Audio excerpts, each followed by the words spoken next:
What is up, podheads? Back with another episode of the Podioslave podcast. My name is Tony, and I'm joined every week. I'm like, always. He's gonna say, "My name is Jonas." Nope. One of these times, April Fool's joke. Save it for April Fool's. Yeah. Now everybody knows. You just let the cat out of the bag. Yeah. But joined as always by Anthony. How you doing? Phenomenal. Nice. Absolutely phenomenal. And then the conversation we just had brought it to the next level. Yeah, I started the day in a very negative headspace, and I'm now ending it in a positive one because of that conversation. So shout out Daryl, shout out Snapcase for making my day a million times better than it started. This is the stuff that makes you happy, right? For me anyway. Would you say there was progression through unlearning? Absolutely. Yeah. There you go. Yeah. Daryl from Snapcase on this week. Someone a little behind the scenes, we have a Google workbook, Google Doc that we have just like outreach ideas. Daryl's been on it for a while, and I think it was just a matter of, hey, let's make this happen. You know, you've had the like pitch written for months. It's like let's just do it. Let's just set it out there. And sure enough, he came on and was amazing. And we get kind of soup to nuts on Snapcase's legacy and career.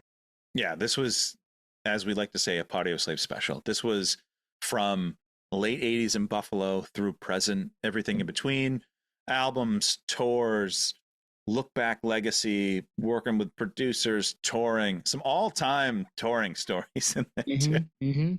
It's always amazing to get these, and I say this, I'm a broken record. Every week I do this when we have a conversation like this, but to get these kind of backstories and to get people to talk with us for an hour and a half about the stuff that we grew up loving and the stuff that maybe we saw or maybe we weren't there for. So we get the backstory from the couple of years before we were music nerds until when we saw, Daryl in Portland, Maine in 2003. So it's so cool. It's just ask kids, go out there and ask, and maybe people will talk to you and they'll be awesome like Daryl was.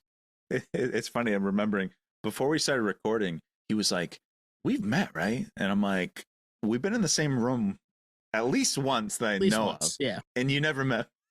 So it must be from online, social media, things Hopefully, like that. Yeah. If the algorithm decides to be nice to us, maybe he's seen us. And that's a good thing. That means that we're hitting what we need to hopefully people who like Snapcase will find this. And that's the plan. Is we love having these convos. We love when people get to hear them. Please, if you heard this, DM us. Let us know how we did. Tell the boys that you enjoyed the combo, and yeah, let's keep this thing rolling. And I'll say this: if you've been with us for 310 or whatever episodes it's been, like Snapcase fits perfectly in that Venn diagram, as we like to say.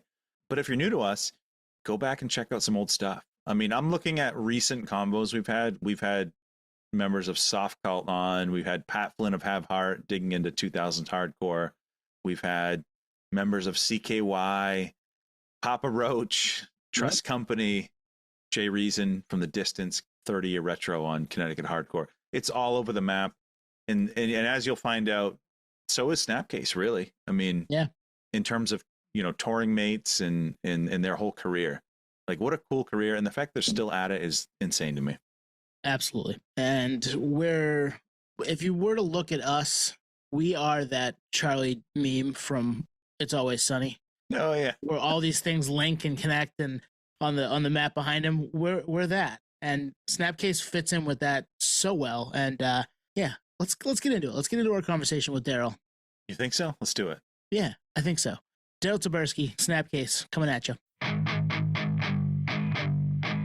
All right, we're here with Daryl from Snapcase. Daryl, thanks for hanging with us tonight. Thanks for having me. I'm excited. Yeah, we're excited. And we were it's funny, we were chatting before we started recording that we go I would say back with you, but not way back. We're not like 90s Snapcase kids, but we did see you in Portland, Maine, at the State Theater opening for Finch. Do you remember that gig? I don't. I'm sorry. I don't remember that gig. I actually, when you mentioned that, I remember Finch, and I remember maybe playing some shows, but I don't remember if it might have been a one-off. Because I don't think we played many shows with them. Yeah, it was April, right? April of 2003. So we were crazy. The end of our senior year of high school, and yeah. And we were big into Finch because they were being played on the radio a ton. But we get to see Snapcase too, and it was like, whoa, all right, who is this? Like for me anyway, because I didn't know of you very much at the time. Obviously, since then, have heard the name everywhere, and hugely influential, I think, in a lot of what's going on today. So cool to see you back then, and not every day that comes through our town. So thanks. Well, that's awesome. Yeah, and so you don't remember the gig. I do. And I remember, I think, so you guys opened for Finch, but I think you played longer than him. I think it's the first time where I saw the opener play at least as many songs as the headliner, because they only had one album out at that time. Yeah, but they got big pretty quick. I think they were in line with bands like The Used, right? Where they kind For of, sure. Yeah. That was sort of like their scene. And those bands were all getting really big at that time. And I think bands like us from the 90s were starting to, I guess, lose popularity. But, we had End Transmission out not too long before that. So I think we were still doing some shows on that album. Yeah, that would have been pre-End Transmission, but before Bright Flashes. Yeah. So that was like 23 years ago, which is insane. Are you down to dial the clock back even further? Yeah, I'd probably be better talking about the 90s. Yeah, right on. We love the 90s, so that works.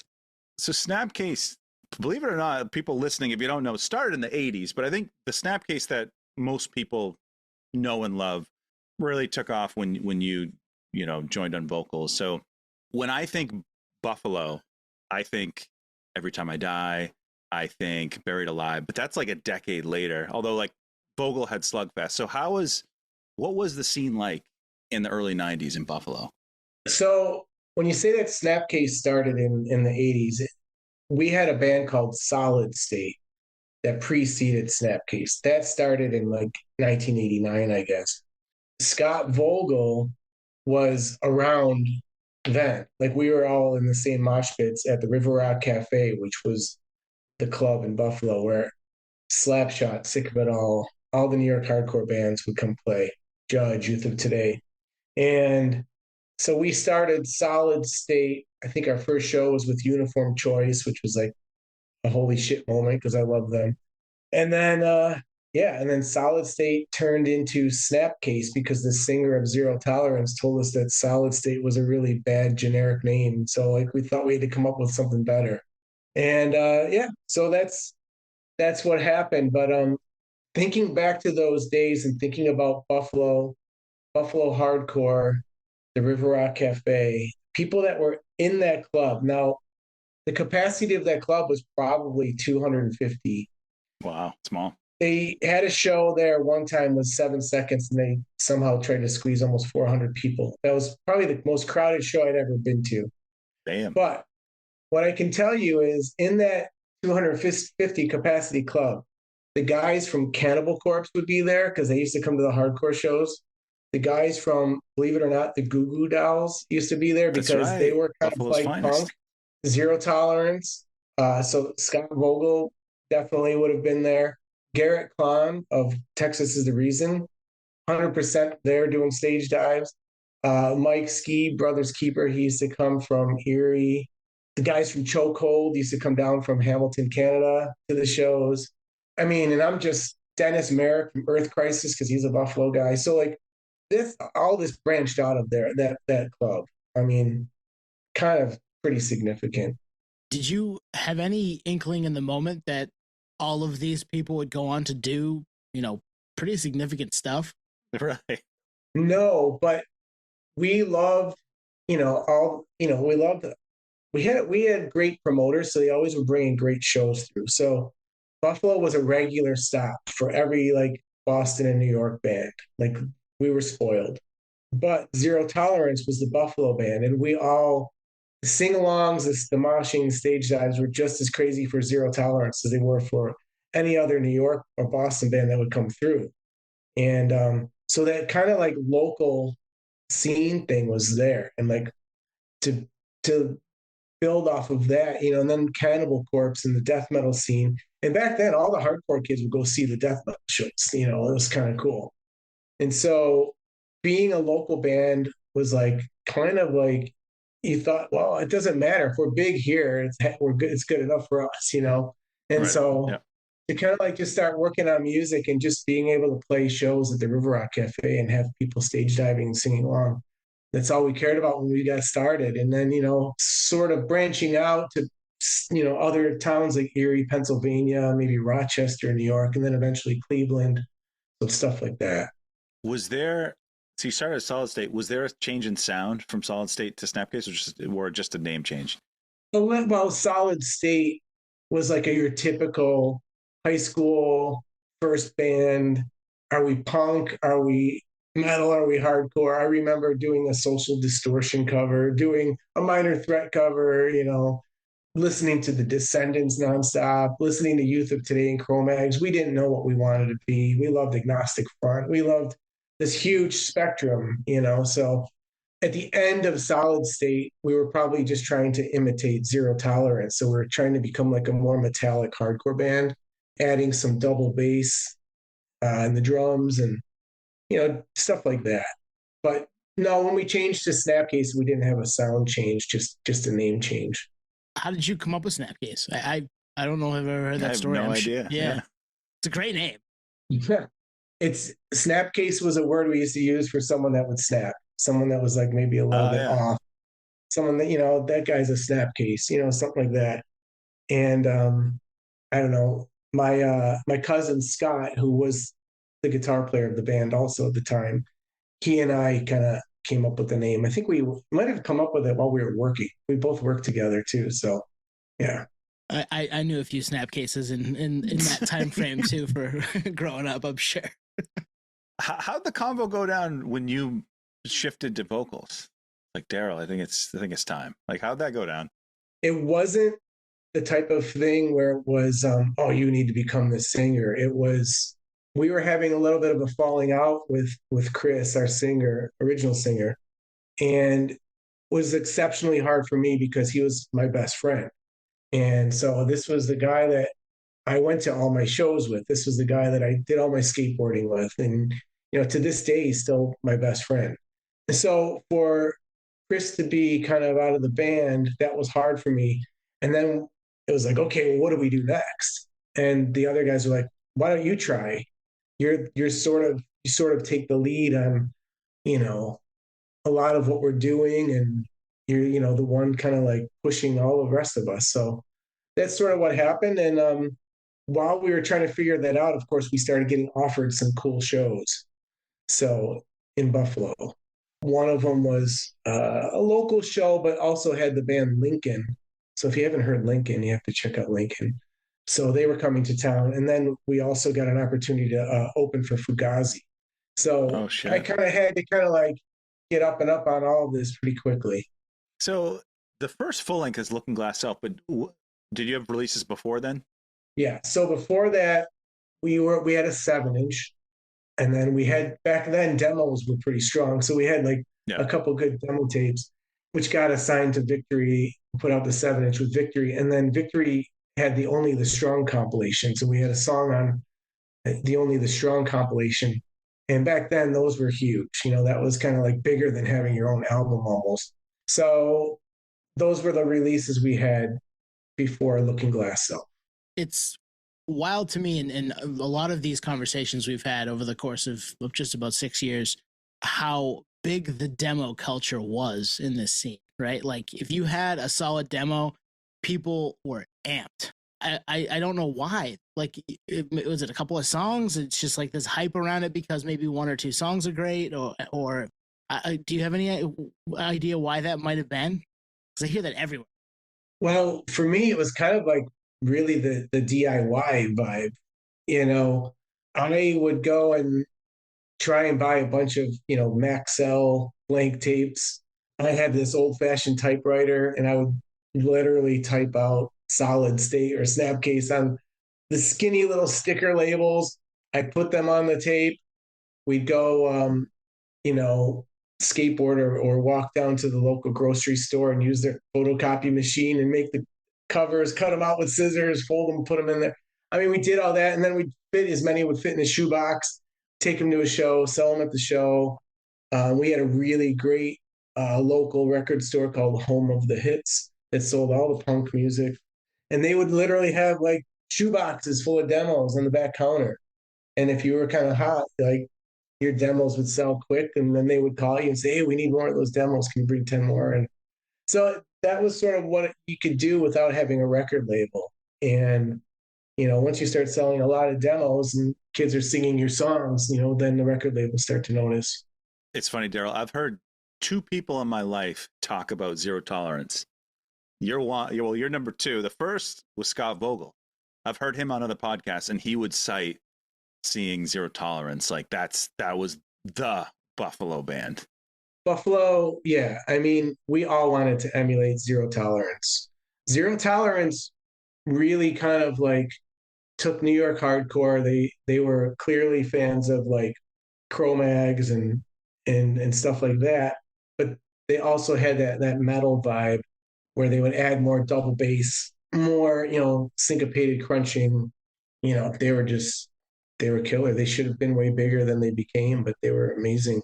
And then Mark Blanca, the front man, was just amazing. He was a great presence on stage. He was an even better person to just get to know him.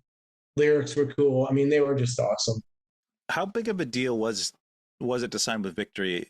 Because in '93 or whenever it was, '92, '93, because Looking Glass Elf was, I think Victory released 13, so you're early. So it's not the Victory that we all know now, but was it a big deal even then? It was a huge deal to us. I mean, so I remember putting together, like, getting some black and white photos done of the band, getting like a flyer made, writing up a little bio, getting the demos together, and then mailing off packages of those items to as many record labels as I could think of or find out of the Maximum Rock and Roll magazine. So, I just kind of like circle them through there, and I'd go through and I'd mail them out, and almost none of them responded. Almost none of them. But Victory was one of them. And Tony said, "Hey," what he actually said was, "I don't quite get it, but my bandmates and my friends really think you love your music and want to get you guys a show out here in Chicago. Can you get out to Chicago and play for us? And we'll take it from there."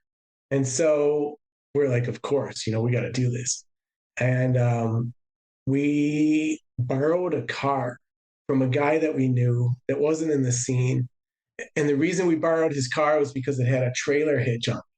And then we rented a U-Haul trailer and we took that to Chicago. The show was with Farside from California. Oh, hell yeah. Love them. And it was a really cool show. And I don't know, Tony, he said he'd sign us. At the time, Victory seemed like a big deal to us, but Tony was still working as a waiter full time. And he was running Victory by himself out of a basement apartment, Wow. But he gave us like some Victory Records t-shirts, and we drove home thinking like, this is like shit, like we've made it. Did you guys, was it just that one showcase or was there more shows? No, we just went and did that one show. That's crazy. Love that. The car broke down. We ended up renting a U-Haul truck that had a tow dolly. And we literally, 2 or 3 guys sat in the front of the U-Haul truck and the others sat in the car being towed. No. And then we pushed the car in the kids' parents' driveway in the middle of the night and left them a note. Didn't even tell them. Just like, it's the kind of shit you do when you're like broke teenagers, Yeah, absolutely. Yeah. Absolutely. You got the car home at least. I mean, that's saying something. Yeah. And that's good context because you're probably, you are, what are you, late teens at that point? Right. And you're just like, hey, we're going to Chi-Town. Let's go. Yeah, exactly. He's into it. He doesn't get it, but he likes it. And then did Steve Ebbets do Looking Glass Self?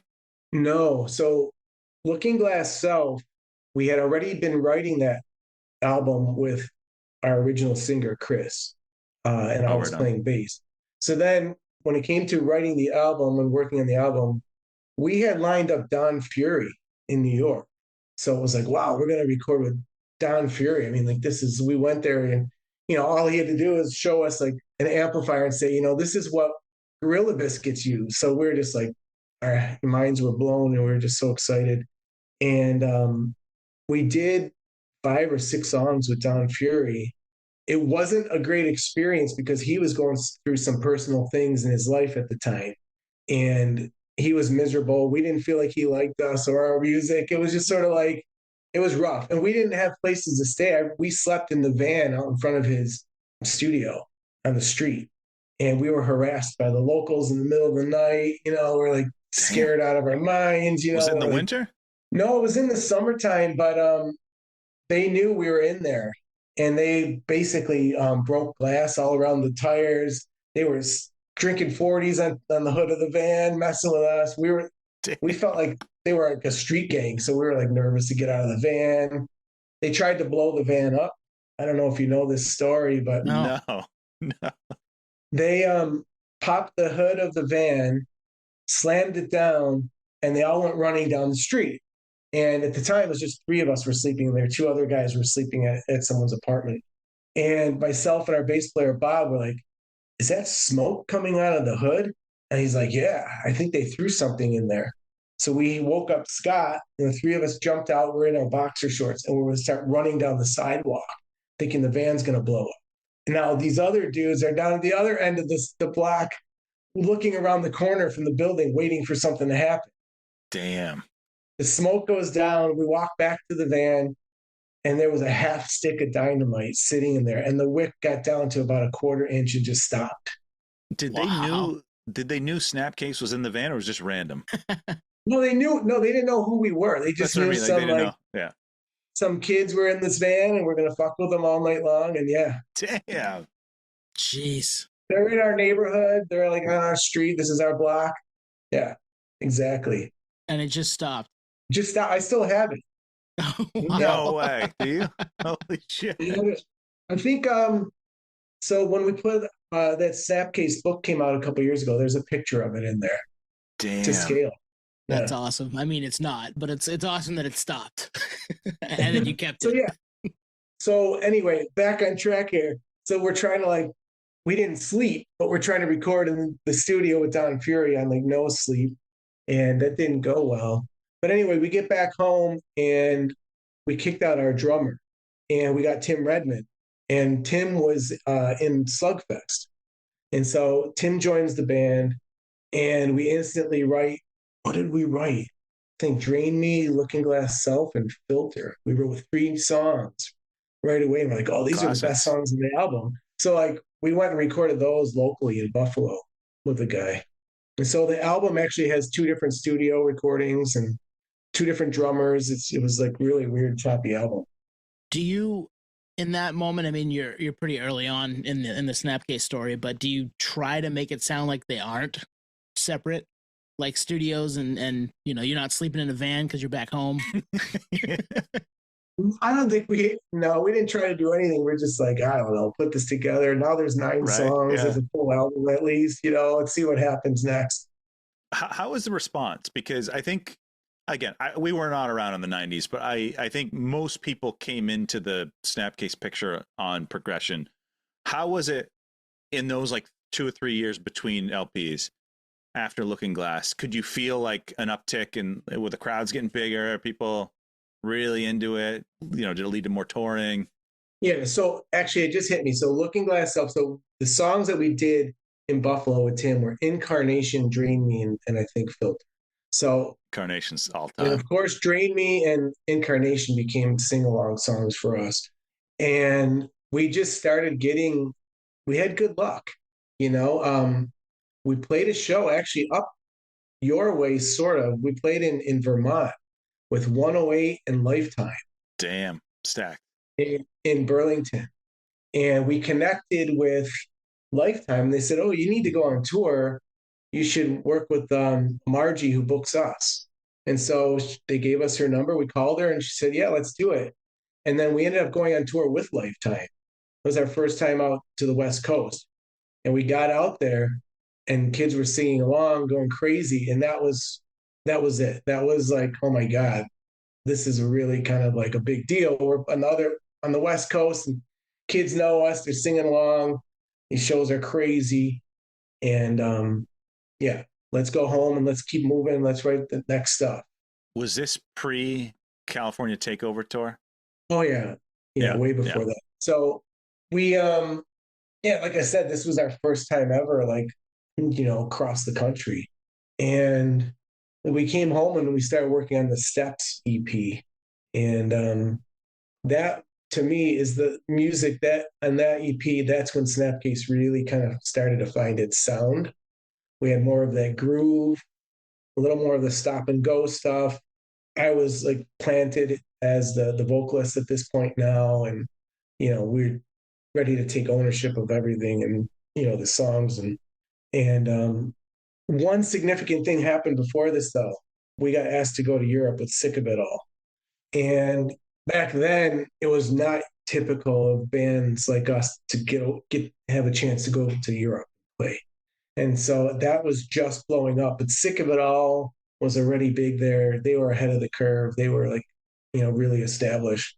So to be asked by like one of our all-time favorite bands to go do like a 7 or 8 week tour at the time, that was like unbelievable. And we went on that tour and we came back a different band for Right sure. on. Any Dynamite experiences? Yeah, I was gonna say. It was wild, but like just to watch Sick of It All bring it every night. And they were on that tour playing some huge festivals. Like they would play to 60,000 people, but then we would play to like 60 people in France, and they would play like it was the same show. And we just kind of learned so much from Sick of It All on that tour. Like these guys just, I don't know. It didn't matter who was out there, how many kids were out there. They were going to bring the same amount of energy no matter what. I love hearing stories like that, and we've gotten them a few times over the course of this. Just finding when bands are starting their kind of ascent to people finding them, and then maybe they get that break and they get to go play 7 weeks with Sick of It All, and they learn so much from that experience. Like now we know how it's done. Like we've got, even if there's 7 people and then there's 100 people and then there's 170 and then there's 70,000, we've got to do it the same way every time, because that's what gets us the notoriety of they bring it. They're a great live show. It doesn't matter if there's 5 people in the crowd or 5,000. Absolutely. And I think our first show back from that tour was in Syracuse. And it was one of those legendary Syracuse shows, that matinee show, 10 bands, all these killer bands on one show, and people went bonkers. And I just remember like that show was like, it felt good to be back in the States, but that show was our best US show ever at that point.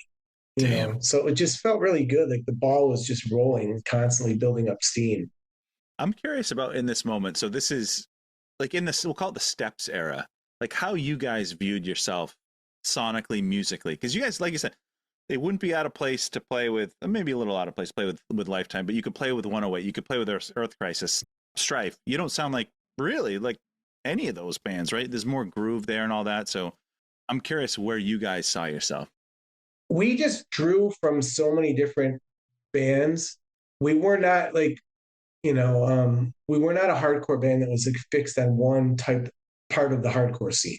So I think for all of us, one of our favorite bands was Verbal Assault, and they were from Providence, and they could play like hard and fast, but they also had this groove, and they were like sort of, trying a little bit more melodic type stuff, and their vocals the lyrics were more like personal, and I think we just really gravitated towards that band.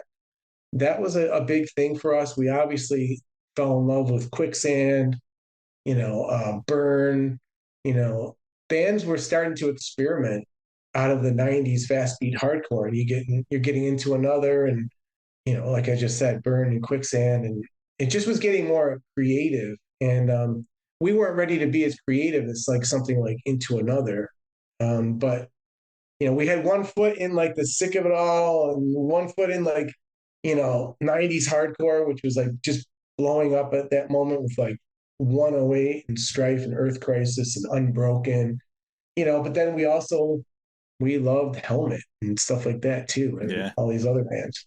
Was there ever a point where you thought like we need to pick one of these lanes, or were you always like, no, we have to keep our foot in all these different worlds because that's just who we are? Pretty much, yeah. We thought that's who we are. we're a band that draws from a variety of places. Yeah. I love hearing that because you don't have to pick a niche.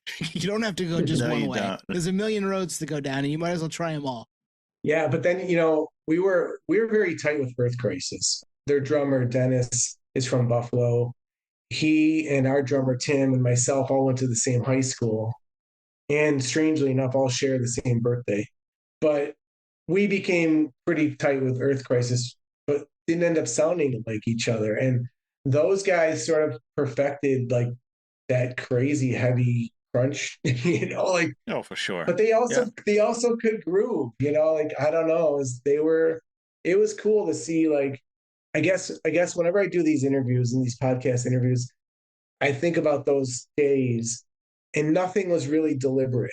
We didn't know we were getting bigger. We didn't know the scene was getting bigger. We didn't know, there was like, I didn't know that 90s hardcore was even like a sound or like until I would start doing some interviews in Europe and they'd say, "Oh, tell us about the new school."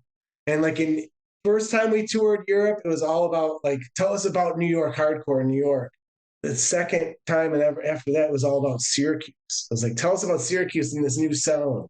So kind of this stuff was happening, but you just don't realize it's happening. It's funny. I feel like, and maybe this isn't the case, but I feel like there's maybe a younger crop that just thinks the internet has been around for 40 years. It hasn't. Newsflash, it hasn't. So it's like, maybe you could read about it in zines or just word of mouth from touring and whatnot, but I'm connecting the dots a little bit, Daryl. Did you link up with Ebbets from Lifetime? Because he did Hello Bastards. Yeah, so we did. That was one of the connections to Steve Ebbets was Lifetime. Right on. I think he did Hello Bastards and Jersey's Best Dancers, but he also had just done Dead Guy. And that's right, he did. We were just like, okay, like I don't think Lifetime would have been enough for us because sonically they weren't heavy enough for us to be like, yeah, that's where we need to go. You hear a band like Dead Guy being that heavy, that creative and unique, and you're just like, okay, so he did Lifetime and he did Dead Guy. We're like, yeah, we got to go there. So, and you guys are sonically like in the middle somewhere, I could see that. Yeah. I'm a big Ebbets fan. Like his catalog's unbelievable. In the same year that Progression came out, Satisfaction came out. So he was doing both of these all-time banger albums at once. It's crazy. Yeah. So there were a lot of bands. I don't know, so much stuff came out around that time that he was working with. And he is notoriously like hard on bands. And so he was really pushing me and pushing my vocals, pushing the tempos, pushing all the sounds. And what happens is like, guitar players' fingers start to hurt and drummers' hands get busted up and singers' throats hurt. And so I was totally losing my voice all the time. And I had to like try different things to kind of be able to sing the next day. And so I remember finding this banana juice in the local store over there. I'm like, wow, this stuff is like coating my throat. I can scream. It feels like slippery. And it got me through. And it was a little weird to be drinking like gallons of banana juice every day, but I've never even heard of this. Yeah. And it was made in Belgium. And so what happened was I was home and getting ready for a tour. And then Steve calls and says, "Hey, I'm here with Hatebreed and Jamie, and we need to know what that banana drink was." Nice. Oh, shit. Yeah. So, that was one of the things that happened. I'll never forget that. Yeah. Victory was immediately trying to send all their bands to Steve. Right on. It was kind of a feeder system. Yeah. Can you tell the song, like some of the songs that you were kind of at the end of your rope and when the banana juice kicked in on the record? Because I want to go back and listen now. No, I don't think so. But what I can tell you is we had all of the songs written, demoed probably, except for Zombie Prescription. And so we needed one more song. And Steve was like, "I want you guys to do a song." And he goes, "I don't know, figure it out. We're going to end early today, get some pizza or something, and then, work on music and we'll connect back tomorrow." And so I think Frank put together Zombie Prescription, and the band like worked on that. And then the next day, Steve was like, yeah, I like this. Let's try this. And then Daryl work on vocals. And so I started writing the lyrics while they're recording the guitars and drums. And, that was like a 1 day thing. So that was kind of crazy because we had worked really hard and really for a long time on all those other songs. Yeah, so that's not a common thing for Snapcase, was to do something that quickly, usually a little longer. Definitely longer. Oh, yeah. Yeah. We kind of like beat ourselves up over the songs. They were never good enough. And like you just kind of, any one song could change probably 20, 30 times before it's ready. Yeah. Progression's all time. It turns 29 this year, which is crazy. Like, and a lot of people, and I wonder if you've seen this over the years where like, as the years go on, I feel like more people point to that record, whether it's they're willing to admit it or not. But like when you wrap that up, what did you guys think? Do you think you had a banger? Or you? I think when we wrapped that up, we were just psyched that we were done. We were kind of psyched on the sound, but we just had touring planned and we loved live shows. So we're just like, let's go play shows. Let's go play shows. Let's go play, and then it's like a waiting game. Like, when's this going to come out? Because typically you're done with the record. Those days could have been 6 months before it comes out, so do a lot of shows. And then when it came out back then, it was weird because hardcore was starting to get bigger to the point where it was getting noticed by bigger record labels. And they had something called SoundScan. Have you ever heard of SoundScan? Oh yeah, moving units, man. Yeah, moving units. So basically, they wanted to know. Baby. So like Victory and all those labels were really tuned into like SoundScan numbers and how many are you going to sell your first week, and then they'd send the band a report like this is how even many back sold. Then, Daryl. Even back then. Oh yeah. Damn, I didn't realize that. Even at like a band your level, no idea. Oh, and then and Victory would have these kind of like meetings that felt almost corporate, where they'd be like, okay, these are your 5 top markets, and like for some reason you're selling a ton of records in Louisville, Kentucky, or something, but like Philadelphia, and what was the big chain in the Northeast? Strawberries? No, it's like an underground chain. Newberry Comics. Newberry Comics. Newberry Comics. Yeah, that's it. Yeah. So like they were like a big one for the SoundScan. So like Tony would like, the ones that had SoundScan, the labels would focus on more promotion with those stores because they wanted to boost numbers. And I'll be honest, the whole SoundScan thing, this is what was sort of killing the fun of being in a hardcore band back then. It was just like you'd go on tour or you play with other bands and they'd be like, oh, how many did you scan this week? And it was so annoying. And you start playing bigger venues and the promoters, like, they want to know based on how much they're going to pay you, like what your SoundScan numbers look like in their town. I hated it. It's like this is so far from anything we had even imagined or planned, or even what makes this fun. Where were you guys as a band? Was it a full-time thing? Was it weekend gigs? Like, where were you at?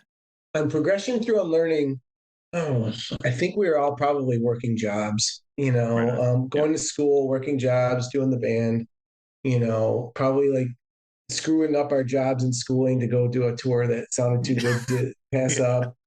But, I've had this conversation with other bands, and we were on like a real hardcore schedule as far as like rehearsing. I mean, we would practice 2 to 3 hours at the minimum, sometimes 4-hour practices. And we would practice 5 days a week. And we would do this month after month after month. We were always together. I remember we practice, we go eat, we do some skateboarding, play some kind of like football in a parking lot, and then see you tomorrow, So we were really, that's how bands make their best albums, I think. Yeah. Not putting too much pressure, just hanging out, coming together with what you've all bring to the table, and then working it out, and then eating and having a good time. I was obsessed. Like I was so into the band. I used to get pissed off at the guys that like they would spend time with girlfriends and shit like that. I'm like, come on, it's getting in the way. Get your ass over here. Oh my God. Like if your brain's not in this like 24/7, you don't belong, kind of a thing. But I've talked with other bands that like had this, like Avail. Those guys told me they used to practice 5, 6 hours. So many bands like are like crazy hardworking bands. So Daryl, we're wicked music geeks, like the geekiest geek we're that times a million. I don't know if you've heard of the website Concert Archives. You can type in a band, you can see like all the entries of old gigs and whatnot. So I was looking in this era in '97, and you guys played Warped Tour that summer. I don't know if you remember that, but there was one gig, and I don't know if this is true. It said Snapcase, Limp Bizkit. Do you remember that gig?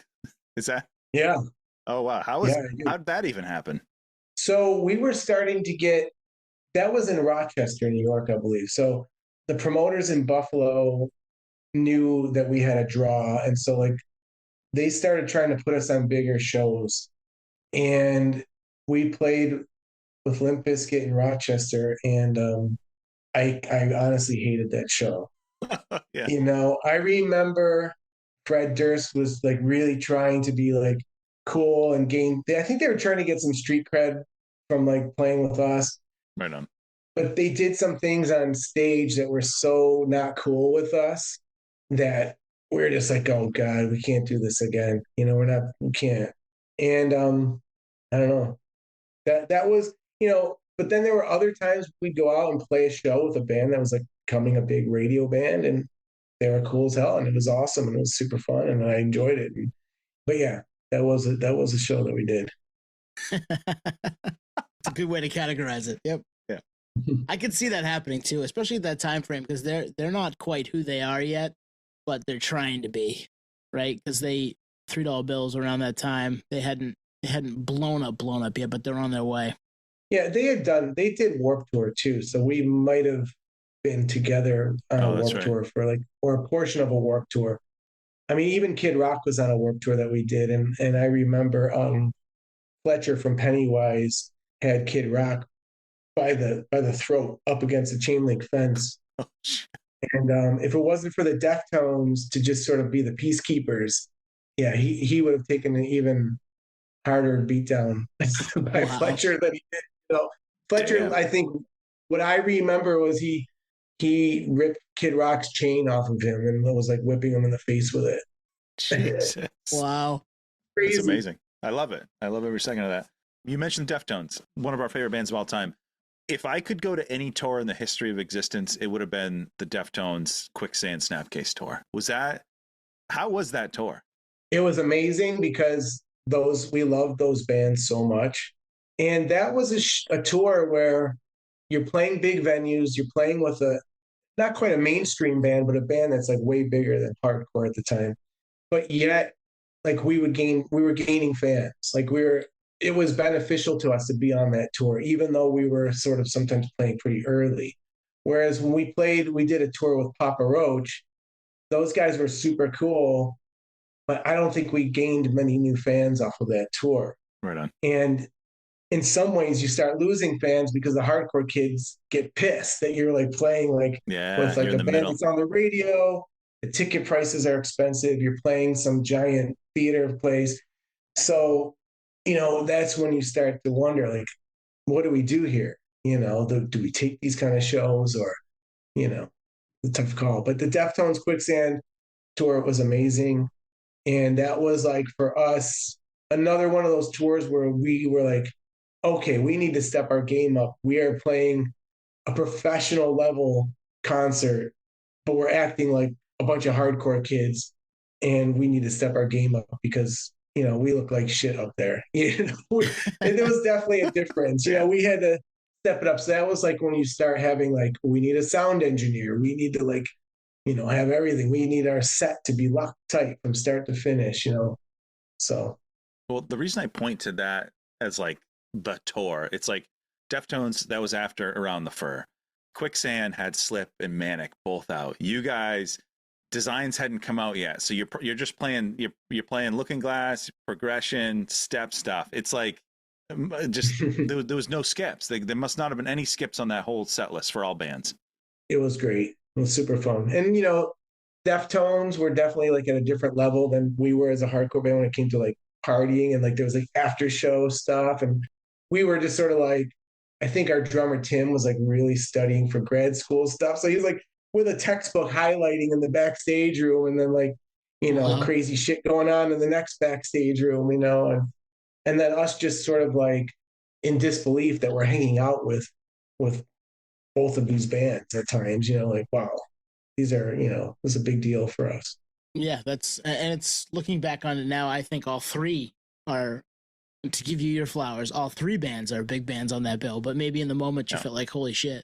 Yeah, for sure. No, it was cool. And I actually have some kind of cool memorabilia from that tour. I have like a really cool hand printed flyer from Detroit. That's really awesome. Right on. So you, in 2000, Designs comes out, you bring Evans back.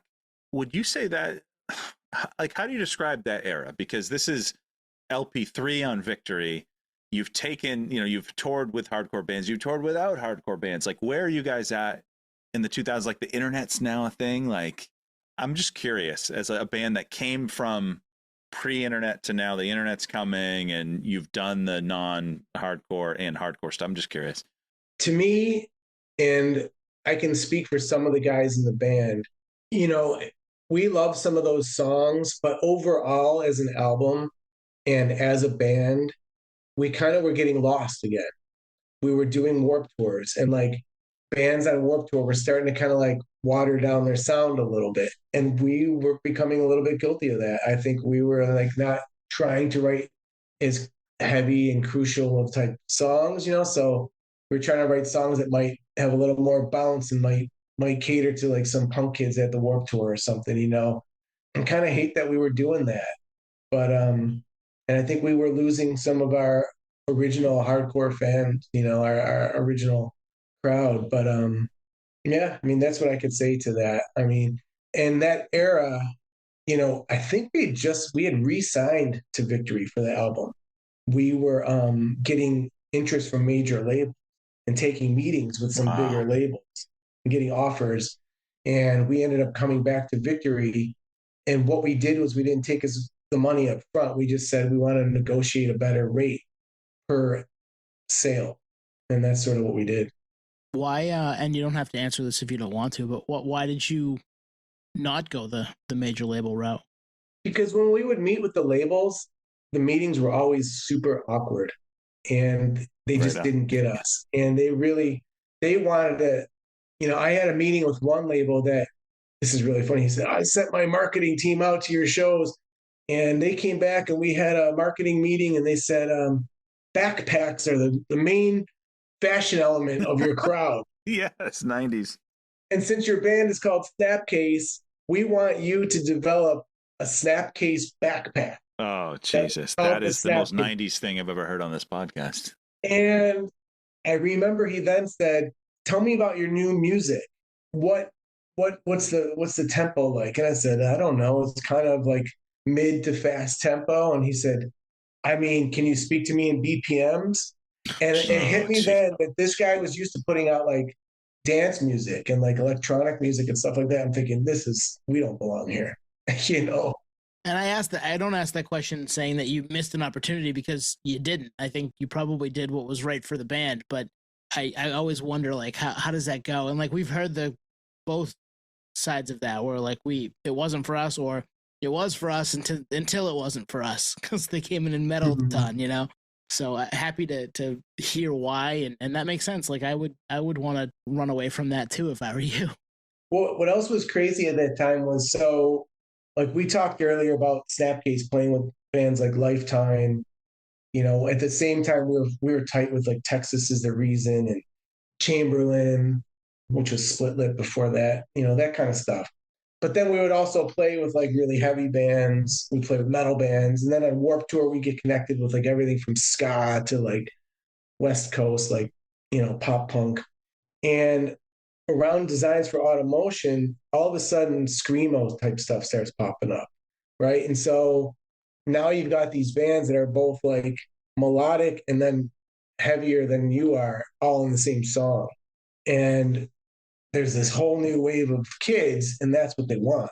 And I think it was just sort of like hard to tell, what are we doing right now? Like the hardcore scene traditional hardcore scene or even that 90s hardcore scene was starting to kind of fade away a little bit, and this new scene was stepping in. But then you also had the Warped Tour. So, a band like us, you're like, okay, do we do the band as like a career? Do we go back to work? What are we doing? You can't earn a living doing this, and it starts messing with your sound and all of that. It's not a good thing. I've always wanted to ask a member of Snapcase that question, is if there was ever an appetite internal to go major, or if there was, major label suits coming at you, because, and actually I would have thought it would have come a little later, right? You did the tour with like Finch and even like some of your label mates on Victory, right? Like Thursday went major, Hatebreed went major. You mentioned Earthchrist earlier. I don't know if it was on a major, but like Slither was a complete Ozfest record, sonically a complete departure. So I always wondered that. Yeah, so Earth Crisis left Victory. I think, what were they on, Roadrunner or something else? And they were on Roadrunner. That's right. Yeah. And I remember Victory signed Thursday, and that was funny. He had those guys call me on the phone and they were really young. They just signed. And like, tell them about like how you guys manage like, touring and money and blah, blah, blah. And I remember having a conversation with them on the phone. But then like, Hatebreed's all of a sudden huge, and like the Victory signing like Taking Back Sunday. And it was just really kind of like, I don't really know what's going on. These bands are getting huge and they all sound like hardcore to me, some of them. And yeah, it was just a different kind of thing happening. Especially in the moment, probably before it blew up, right? Like in the moment, you're like, what the fuck is Taking Back Sunday doing on Victory? And then, of course, they went on to conquer the world. But I imagine in that moment, crazy times, man. Well, we would do tours. So what was happening a lot then? We would play a tour, a show or a tour with a band that within the year would be on MTV or on covers of magazines. So Newfound Glory they played like 5 or 6 dates with us. And Saves the Day, we did tons of shows with them. And God, there were so many others. I mean, just so many bands. And Dashboard Confessional was the opener on a tour that we did with H2O and Face to Face. And I never would have saw it coming that Chris would be like on the cover of like magazines and on every teen girl's wall, like on posters. Like, it was crazy. It was a weird time. Damn, that is wild. So how was, I'll call it the McTurnan era, like End Transmission, Bright Flashes, because to me sonically there's a little shift there, and I've always wondered if that was intentional.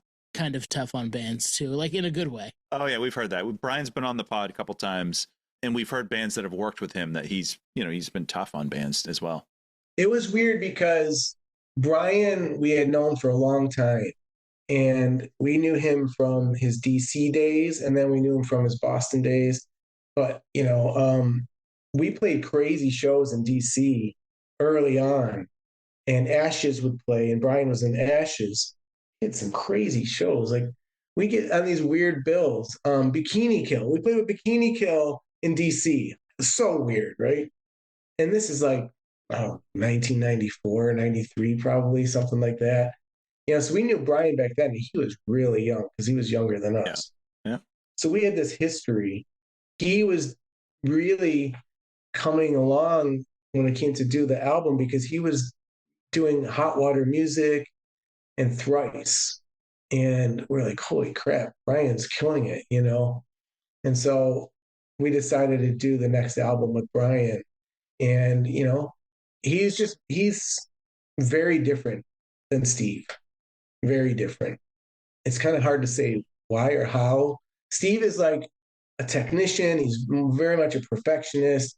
And Brian is like really, at the time, was like kind of like, how do we make this song a little bit more melodic, more catchy, more, things like that. And, there were times when we clashed. There was times where he was really helpful to us. And I think, we learned a lot from him. But yeah, again, it was kind of a weird time because he just signed some contract with some like management company. So he was kind of getting bigger too. And it was like everything was getting weird and changing. Yeah, that is such a weird era because you had like we talked about Finch, who you were on, at least played that one gig with in 03. A band like that is on, I'm guessing MTV, like they're on late shows. off one album. You know, they were on Drive Through Records, put an EP, and then they're exploding. You know, so Right. there's a lot of eyeballs on this scene. You know, and I mean, what a time for Snapcase. It's like, because you could have gone in any direction. Can you imagine if you did sign that major deal? Like, what would the Snapcase major label sound even sound like? I couldn't even tell you. Yeah, I don't know. I mean, I don't think we were ready for it, you know. If I really wish I would have, if I could go back, I would just sort of like try to keep building off of progression. Because progression to me is like, that was a band that had found its sound. And like I said, we were in lockstep with each other. And then we found Steve, and Steve knew how to kind of like corral it all and push us to the next level. Yeah, for my money, it's steps and progression. Like if someone was like, "Hey, Where do I start? Yeah. give me the album, give me the Snapcase material," I'd probably point them there. You know, I would agree with you. And I think Stephen Brodsky did that. He did a cover, and God, I feel so honored. I mean, being like, yeah, I don't know. This trajectory of this band is like, I don't know. It just has always brought things that I never would have imagined and would have expected. And it just, to be as old as we're getting now and to still be talking about this, I can't believe it, honestly. That was what I was going to ask you. Like, how do you look back on it today? And the Brodsky cover popped up on my feed, on our feed the other day, and I listened through, and I was like, that's got to be really cool as somebody who, you know, made this 25, 30 years ago, and now it's getting a different treatment from somebody who, you know, you probably know through the industry, but somebody like Stephen Brodsky of Cave, like that's wild. Yeah, I mean, it's just an honor to kind of like, I don't know, have the longevity, and we're working on new material. So it's something that I've probably said before in podcasts, but we really like, we're practicing on a regular schedule again, like at least like Wow, that's cool. 2 to 3 times a month, and we're very focused when we rehearse. So we're like, okay, get back to that song, you know, and let's go back to that, you know, that third measure or whatever. And we're like, and then we're in, because now you can just record it, send it to everyone, listen to it on your phone, work on it, you know, come back to the next practice and pick up. And, you know, so far we've got like 3 tracks that we're kind of actually excited about. Like we've had material that we've worked on over the last 10 to 20 years where it's like, okay, we got some new stuff, but like I can't say we were all kind of getting excited. And the last few rehearsals were sort of like talking over one another because you're excited to say what you want to say about where the song could go. That shows me like, okay, everyone's into this. Like this is happening. Like this is good stuff. So I'm excited, you know, we'll see. But can't wait to see what it all ends up sounding like. Yeah, I mean, time is a crazy thing. Because I think, like progression, for example, I think, like I said, as time goes on, there's been kind of a spotlight on that. But even take the California Takeover tour, like round one was 96, round two's 2021, 25 years. Like, what was the vibe like on that tour? Was it like, holy shit, like we're still out here, you know? Well, so we toured with Earth Crisis and Strife, and then we toured in Europe with Earth Crisis. And then the California Takeover was a one-off show that came later. Just a one-off. Victory flew us all out to California and said, we're going to do this show. And, you know, to me, it was sort of like at the time, just another show. I didn't think of anything like, oh, this is going to be a big recording. Like I really had no thoughts of that at all. And I actually thought it was more just about the show. And I didn't even think about that it was being recorded. Right on. So, you know, the guys in Strife, I think they were super tuned into it, and they focused on that recording, and they did a killer job with that. Coming back and getting together with Earth Crisis and Strife to play shows, really fun, really fun. You know, you just kind of let the kind of laughs that you have with just people that are from, you know, a certain place and time as you are. You know, you laugh about things that you wouldn't laugh about with anyone else. Absolutely. That's, you know, being in it for as long as you have been, and whether it's at whatever level of being, you know, active as you were, to pick it back up with people that you played shows with 25 years ago and feel like nothing's ever changed. I mean, that's cool. Yeah, absolutely. So new music, you said EP, LP, not sure yet. Just a couple of songs right now. Where are we at? Not sure yet. We've talked to some people that are interested in maybe working with us to put out, put the music out, but we're kind of like hesitating to like take those conversations any further until we really have something solid, really solid completed songs. None of these songs are actually completed yet. They're kind of getting there, but I personally feel a little weird playing shows over and over and over again without ever putting out new material. Right. It has been a while. Yeah. We've done some cover songs over the past few years, things like that. But yeah, I mean, I'm excited to kind of be creative and kind of thing you realize too. Like I have a son, I have a family. All the guys work regular day jobs and have families. So to kind of like realize you sort of need this in your life still. It's important, and it's important to do it right, not to do it just to do it, but to do a good job. Yeah. I mean, the timetables on your terms. And I do like the approach of that. It's like, wait till we have something. So, there's not that there would be with you guys, but like no label influence, and you get a complete product and then worry about getting it out there. Yeah. The Snapcase Legacy doc, that is coming out at some point. Yep. Nathaniel Shannon is involved. He's been on this podcast. Cool dude. We love that guy. Any other information you want to share about it? Is there a street date yet, or?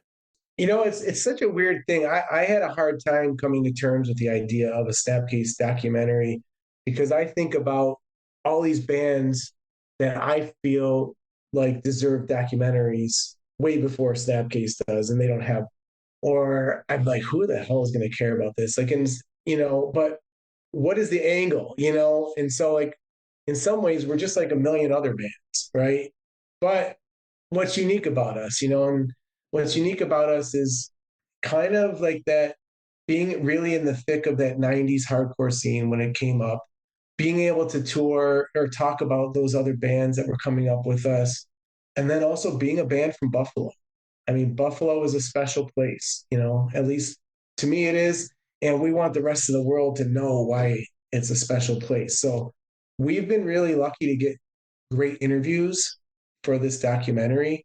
And I think that they've gotten like Cannibal Corpse and the guy from Goo Goo Dolls and Vogel and like, Keith Buckley. I mean, and that's just Buffalo, so I think, they got the guys from Refuse and Walter from Quicksand, like I think Stephen Brodsky. I mean, like there's like really cool people that are going to be talking on here. And I just can't believe it. I feel honored that to have that happening, for Snapcase. So I don't know. I'm excited, but God, I don't know. I don't know when it's going to come out.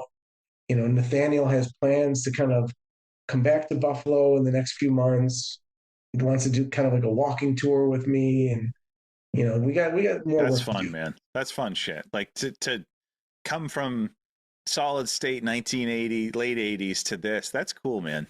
Yeah. So he was here for a show that we did last winter, and they spent like 4 or 5 days here. And I didn't care what they got on camera. What meant the most to me was when they left, they're like, we get it now, this Buffalo thing. We get it. We Right on. talked to people at the show. They set up a booth and just talked to random people at the show. Tell us about Buffalo hardcore. Tell us about your experiences with Snapcase, stuff like that. And then just kind of meeting people that weren't even in the scene, Buffalo Bills games and all that kind of shit. Like they're like, we really get Buffalo now. Like this is we see where this all is going. Have you been, Tony? Have you been to Buffalo? I've never been to Buffalo, and I've wanted to go. I've been to upstate New York in spots. Went to Niagara as a kid, but never made it to Buffalo. But now I have to go. I know. Yeah, and especially if you get to see a Buffalo band in Buffalo. That's always a cool thing. Yeah. Did you ever play the Every Time I Die Christmas thing, the Tid the Season? You ever play that? Yeah. See, did. that would have been the time. Like that would have been the time to go. In fact, the year that we played, God, I think they might have had Cave In, Glassjaw, Turnstile. Turnstile hadn't. They were getting big, but they weren't like anywhere near where they've been even the past couple of years. I mean, like right on. Yeah. Knocked Loose, I think, played that one too. I mean, like crazy. Wild. Stacked. Insane. It'd be in an arena now in 2026. And every time I die, I think, I don't know how many people fit in that place, 5,000. I don't know. And they sold it out like 2 nights in a row. Like crazy, Insane. crazy. That's a band hardworking. I mean, like, I don't know. Like, it's just like bands that blow me away with how they work, you know, and how they write. You know, how do you put out that much material that's consistently that good, and then do this many tours and like just keep going? It's impressive.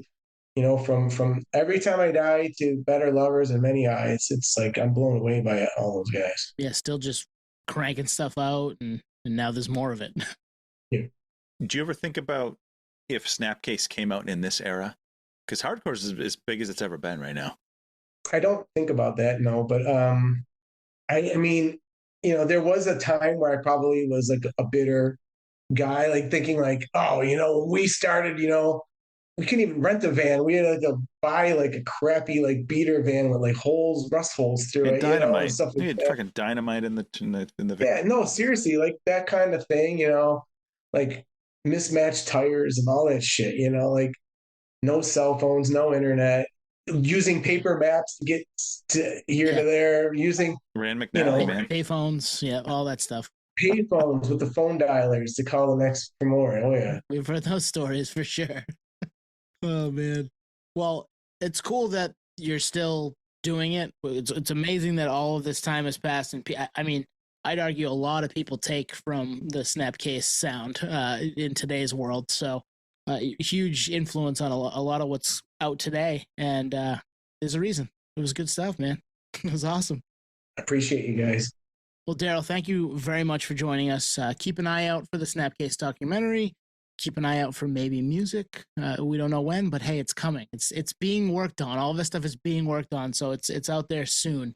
And again, Daryl, thank you so much. Thank you for having me. I really appreciate it, and keep doing what you're doing too. Thank you. Thanks for hanging, Daryl. Thank you for listening to Podioslave. We are at Podioslave on Twitter, Instagram, TikTok, all of the places that you can find us on social media. Facebook, Podioslave Podcast. YouTube, Podioslave Podcast there. Email us at podioslavepodcast@gmail.com. And hey, if you want to become a supporter, click on the link at the bottom of the episode and give us $1, give us $5. It keeps the lights on, keeps us going. We really appreciate that stuff. Thank you.